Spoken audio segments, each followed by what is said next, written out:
If I can't beat them, then I die. But if I win, I live.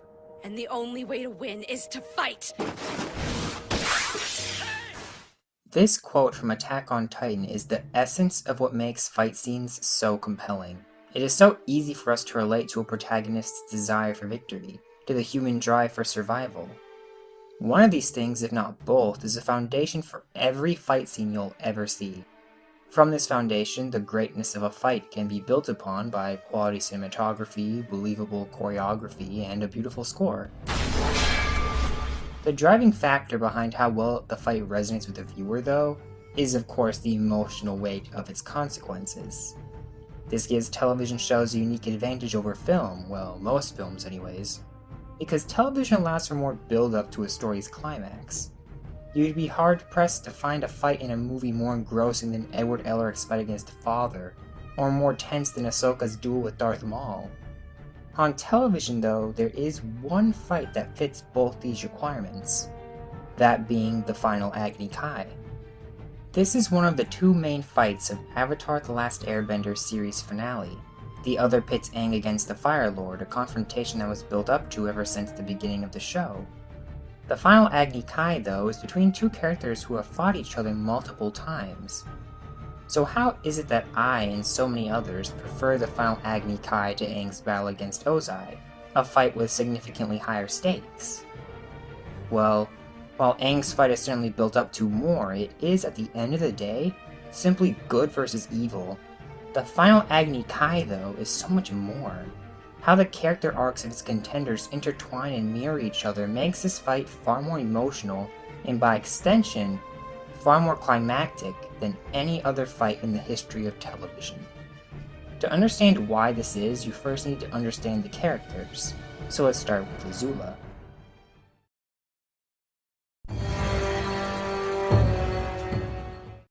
While still quite young, Azula exhibited incredible firebending talent. She brought great pride to her father, who was so impressed by her abilities that he went as far as to call her a prodigy. Naturally, he came to expect much from his daughter, and these high expectations led her to become a perfectionist. She took great strides in becoming just like her father. From just a few flashbacks we get of young Azula, we can see that she was manipulative, egotistical, and insensitive. Her utter lack of sympathy was so severe that one could even call her sadistic. Dad's going to kill you. Really, he is. These character traits were reinforced by her father, leading her to greatly favor him over Ursa, who she came to see more of as a nuisance than as her mother. When Ursa eventually left, she reveled in her newfound ability to bully Zuko without consequence. Once he was banished, there was nobody left in her way of becoming the greatest firebender under Ozai's command, a far more preferable heir to the throne than Zuko. Unlike her brother, she posed a significant threat to Aang and company every single time she faced them. While the gang escaping Zuko felt like a victory, escaping Azula felt lucky. The threatening image she established for herself was never undone, which continued to fuel her ego. She became jealous of others over the smallest things and outraged over the slightest imperfections. Her attitude and power were an incredibly dangerous and scary combination. As such, people like Mei and Ty Lee, who once considered themselves her friends, eventually came to see themselves as her slaves. This led those two to turn on Azula, and what Mei said to Azula afterwards is very important. The thing I don't understand is why. Why would you do it? You know the consequences. You miscalculated. I love Zuko more than I fear you. No, you miscalculated! You should have feared me more! Even after hearing this truth straight from the horse's mouth, Azula could do nothing but deny its value. Her entire life, the only person who ever truly loved her was Ursa. She was the only person who never feared Azula, besides Ozai, of course. But while Ursa loved their daughter, Ozai saw her only as a tool to be used to amass more power, and he was the parent she chose to emulate. But after everything she went through, everything she endured, everything she conquered, she had nothing to show for it. By embracing her father's utilization of fear over her mother's loving embrace, she certainly gained a lot, but the bill came due. She lost everything until, of course, Ozai offered her the role of Fire Lord. At first she bought into the idea, but Ozai quickly made it apparent that she was nothing compared to the Phoenix King. All he saw in his daughter was a weapon, and once that weapon was no longer needed, he cast it aside by refusing to let her take part in the invasion. The perfection she worked so hard to achieve meant nothing to her father. Rather than accept this truth though, Azula took her father's refusal to let her join the invasion as an insult, as a blow to her perfectionist ego. My father asked you to come here and talk to me, didn't he? He thinks I can't handle the responsibility of being Fire Lord. But I will be the greatest leader in Fire Nation history. So naturally, her only course of action moving forward was to demand even more from herself, as well as from her subjects. She could not take any chances, or show even a sliver of weakness. This went just about as you'd expect. She could not trust her soldiers since their strength posed a threat should they ever turn on her, so she banished them. Her servants, despite their skills, would always find some way to screw things up, so she cast them out. It was just a small mistake. Small? Do you realize what could have happened if I hadn't sensed the pit in time? I suppose you could have choked? Then you understand the severity of your crime. Please, forgive me. Oh, very well. Since it is a special day, I will show mercy. You are banished. Leave this palace immediately. By striking fear in the hearts of her subjects rather than putting faith in them, she single-handedly turned what was once a symbol of the Fire Lord's strength and stature into a gloomy, depressing, and empty room. Azula's life is much like this room. An angry fire rages inside her, but that is all to be seen, except of course, for her memories of her mother. Azula thought Ursa saw her as a monster, that the one person who should have loved her actually feared her. The thought comforted Azula because it proved that fear is the greater tool for her to use, that she was on the right track towards perfection. She began to think about her mother, but here in this unbalanced state, her mind was able to question the lie she had told herself for so long. You think I'm a monster? I think you're confused. All your life you've used fear to control people. Trust is for fools. Fear is the only reliable way. Even you fear me. No, I love you, Azula. Just as Zuko struggled to decide which of his parents was right, so did Azula in this scene. She could finally accept the fact that despite all her sins, Ursa still loved her. Or she could refuse to change, refuse to accept her shortcomings, refuse to accept love, and by doing so, embrace fear. Her entire life had been leading up to this day, the day when she would challenge her brother's birthright and usurp the throne. At her best, Zuko would be no match for her, but how can Azula be at her best if she doesn't improve, if she doesn't change? So when Zuko arrives to challenge her, he doesn't find the formidable opponent he knows Azula to be. Rather, he sees an unhinged, unbalanced shell of his sadistic sister. My father says she was born lucky. He says I was lucky to be born. I don't need luck, though. I don't want it. I've always had to struggle and fight, and that's made me strong. It's made me who I am. Azula may have been a firebending prodigy, but it was Zuko who was destined for the throne. The problem was, though, that Zuko did not take after Ozai. Instead, he gravitated towards his mother. Her teachings molded him into the passionate and honorable young man seen in Season 1. Thanks to Ursa, Zuko developed a strong sense of justice and, more importantly, a desire to do what was right for the world. After Ursa disappeared, though, the only person who could teach Zuko right from wrong was Ozai. He taught Zuko that there was nothing in the world more important than honor. To Ozai, honor meant serving him. But to Zuko, honor meant serving his country. Naturally, these opposing views inevitably clashed. After hearing that Ozai's generals planned to purposefully send soldiers to their deaths, Zuko spoke out in defense of the men. He blatantly chose his nation over his father's wishes. an act that would cost him greatly. Ozai forced his own son to face him in Agni Kai, and refused to back down on this punishment even after Zuko's genuine and heartfelt apology. Zuko meant no disrespect towards his father whatsoever. He was simply trying to act honorably, to be the kind of leader his mother raised him to be. So Zuko refused to fight Ozai, a choice that only enraged his father further. Not only did Ozai burn the face of his own son, but he also banished Zuko, telling him that the only way he could reclaim his honor was if he captured the Avatar. The Avatar hadn't been seen in a century, something Ozai was fully aware of. So by sending Zuko off on this wild goose chase, Ozai meant to be rid of his son forever, a truth that Zuko was unwilling to see. Your own father doesn't even want you. You're wrong.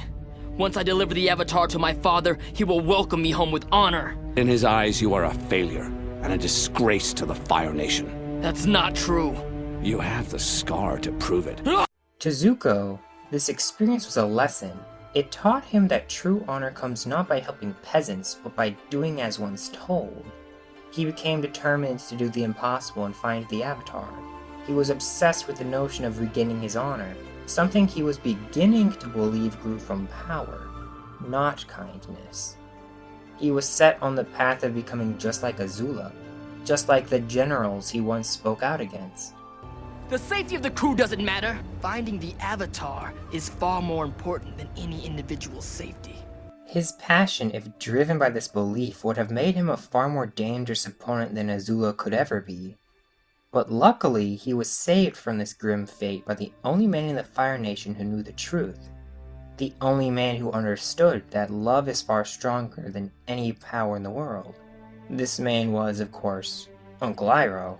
He once had a son whom he loved, and he once had the right to the throne. After experiencing both great love and great power, Iroh came to the realization that he missed the former significantly more. Iroh's love for his son remained with him even after his son's death, while the power he was once meant to inherit never came. He took on the role that once belonged to Ursa and led Zuko down the straight and narrow path, one of kindness, humility, and true honor. This led Iroh to realize that he spent his life fighting for the wrong side, and he begged Zuko to see this too. So in the Season 2 finale, Zuko had to make a choice. Should he side with Iroh and fight for others, or side with Ozai and fight for the throne?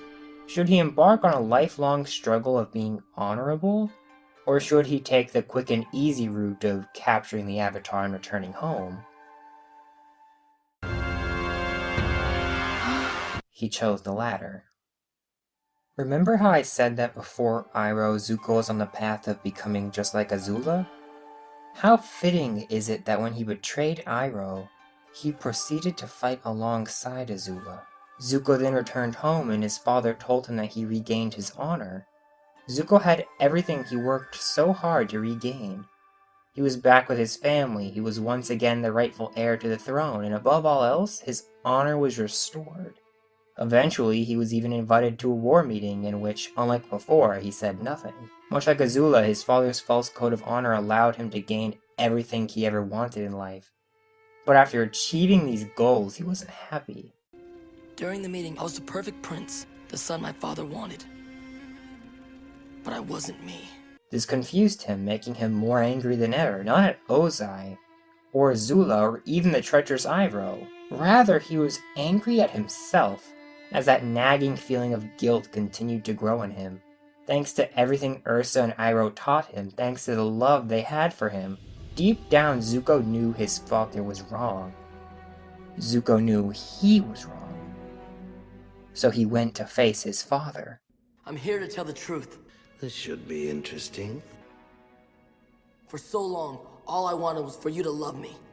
You, my father, who banished me just for talking out of turn, who challenged me, a 13-year-old boy, to an Agni Kai. You've learned nothing. No, I've learned everything. The people of the world are terrified by the Fire Nation. They don't see our greatness. They hate us, and we deserve it. We've created an era of fear in the world. We need to replace it with an era of peace and kindness. Your uncle has gotten to you, hasn't he? Yes, he has. When Azula spoke out against his wishes, Ozai manipulated her with what she valued most: power. And he did the same with Zuko, baiting him with information about Ursa. While Azula let her father continue to control her, Zuko refused to be Ozai's pawn any longer. While Azula accepted the power her father offered, Zuko accepted the love of his uncle. While Azula refused to admit she was wrong, Zuko begged for forgiveness. And while Azula entered the final Agni Kai at her worst, Zuko entered it at his best.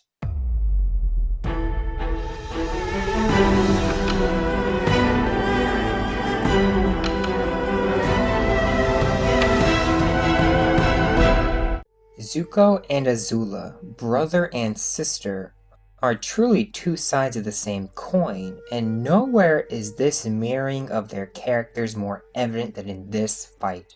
Zuko arrives at the palace not out of a desire to claim the throne, but rather to prevent further violence at the hands of Azula. In this fight, he symbolizes that which he has been given by the gang: trust. He embodies that which his mother and uncle have showered on him his whole life: love. Azula, on the other hand, has forsaken both these things, instead falling back on fear and power to get the job done. This makes the final Agni Kai Azula's last chance to validate her life choices. If she can defeat Zuko, the embodiment of love at his best, then fear truly is the greater emotion. Then she truly is perfect. She tries to maintain the calm persona she has presented since, well, ever, but Zuko immediately realizes something is off about her, so he agrees to fight her in Agni Kai. I'm sorry it has to end this way, brother. Azula has no love for Zuko whatsoever, made clear by her sarcasm. Zuko's somber yet honest response to her sets the tone moving forward. No, you're not. Zuko would love for his sister to love him, but he knows she never has, and never will. Back in the day, he refused to fight his father in Agni Kai. He saw fighting his family, hurting his family, as immoral. He wishes he had that same sentiment, but he knows he has no choice but to fight his sister. The music for most, if not every other fight in the series, is meant to accentuate the action on screen. If you look back at Zuko's Agni Kai against General Zhao, the music's tempo is fast, evoking the feeling of an increased heart rate. There are drums, chants, and horns accentuating the excitement and scale of the fight. The idea is to get the viewer excited, to put them on the edge of their seat. Fights like this one are meant to come off as epic. The final Agni Kai, however, can only be described as tragic, and the music runs with this. The normally consistent drums and chimes of Azula's theme are now few and far between, signifying how much of her is absent from her mind. As the fight begins, sound effects are almost entirely absent, save for the sound of fire. The tempo is slow, there are only a few instruments at use, and there are no chants. The music, not the action, is at the forefront. This isn't because the blue and orange flames aren't beautiful to behold, because they clearly are, but rather because they are nothing compared to the emotion controlling them. Their mother wanted them to play, but instead they fight. Azula's desperation for perfection has led her to lose the precise firebending forms she's had since the beginning. She's traded her calm, calculated attacks for ferocious ones. At first, this works in her favor. Her attacks slowly push Zuko back. But Azula is overconfident. Her sense of pride is no match for Zuko's resolve. Zuko begins to push back, and after a short while, he knocks her to the ground. Love is beginning to triumph over fear, so Azula plays dirty to turn things around.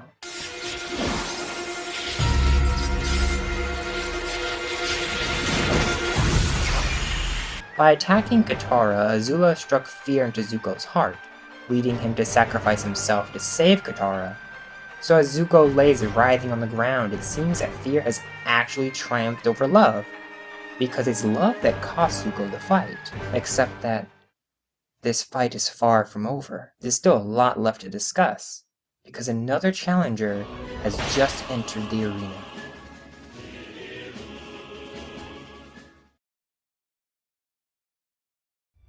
When we got there, the man was gone.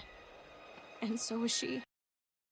The death of Katara's mom is what shaped Katara into who she is, and this is something she makes blatantly clear time and time again. The Fire Nation is ruthless. They killed my mother. I lost my mother in a Fire Nation raid. Sokka and I lost our mother to the Fire Nation. The Fire Nation took my mother away from me. What can I do to make it up to you? I know! You could bring my mother back! Many fans were annoyed by this recurring plot point, but personally I don't mind it. Not only did this spawn one of the greatest memes to ever grace the internet, but it also makes perfect sense. A similar event weighed heavily on Zuko. Azula meanwhile embraced her mother's absence because, as I said before, it allowed her to bully Zuko without even the slightest repercussions. But Katara did the opposite. She stepped up to the plate, and according to Sokka, she stepped up and took on so much responsibility. She helped fill the void that was left by her mom. with so many of her tribe dying because of the war, from a young age she had to act like an adult. She became a lot like her mother, and this motherly compassion enabled her to sympathize with many others who suffered at the hands of the Fire Nation. This was especially true with Aang. After he learned that the Fire Nation wiped out his entire culture, it was Katara who gave him the love he needed to press on. She then resolved to master her waterbending in the hopes of keeping other children from losing their loved ones, like she, Sokka, and Aang all had. And Katara certainly mastered her abilities over the course of the story, not without having her morals tested in the process. She had to face Hama, a master bloodbender, and decide whether or not such a power should be used even on the worst of enemies. She also came face to face with her mother's killer and had to choose whether to kill or spare the old man. She overcame both these foes without losing herself to them, allowing these difficult situations to make her a better person. So by the time Sozin's Comet came around, she was stronger than ever, and after Zuko sacrificed himself, it was time for her to face her greatest foe, a reflection of herself. Katara learned to be selfless thanks to her mother's example, while Azula took Ursa's departure as a chance to benefit herself. This one difference in decision-making led them each to this moment, to a fight in which it would finally be determined which is stronger, love or fear.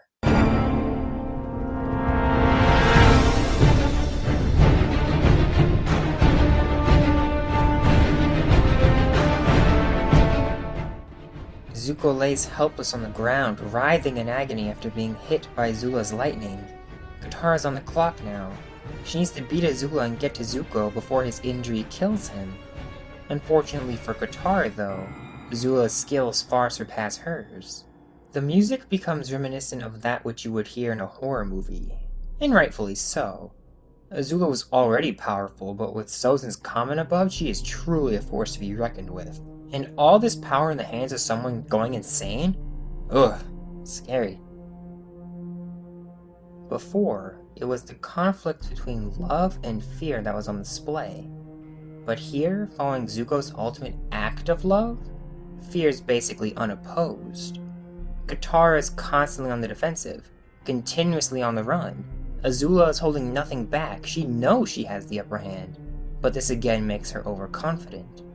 Katara opts to lure her under the walkway. In close quarters like this, Katara is more vulnerable, but she's willing to risk it because the water drainage is right below her.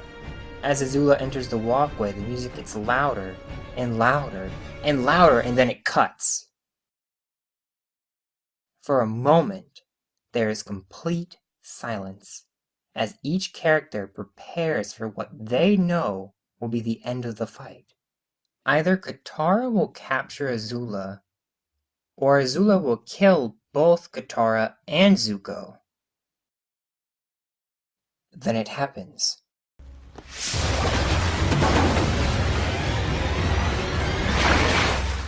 Azula came that close to zapping Katara in the head with lightning. Fear was that close to triumph. Azula nearly proved to herself that she was perfect, but like all other humans, she came just short. Fear is ultimately no match for love. Unfortunately for Azula though, she forsook the latter, and now she finds herself consumed by the former. It's important to note that Azula does not regret her actions. She's too far gone for that.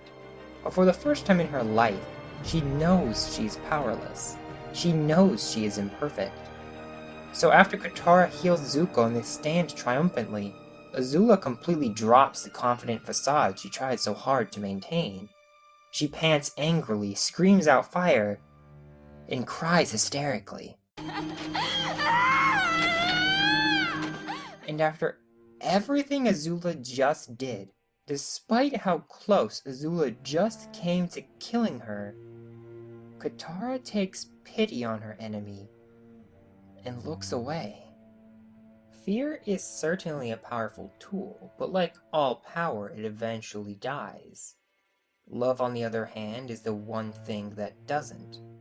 Zuko's sacrifice, an act of pure love, led Katara to risk everything to do the same for him. They were both willing to make the ultimate sacrifice, and that love allowed them to win what I think is the greatest fight in the history of television.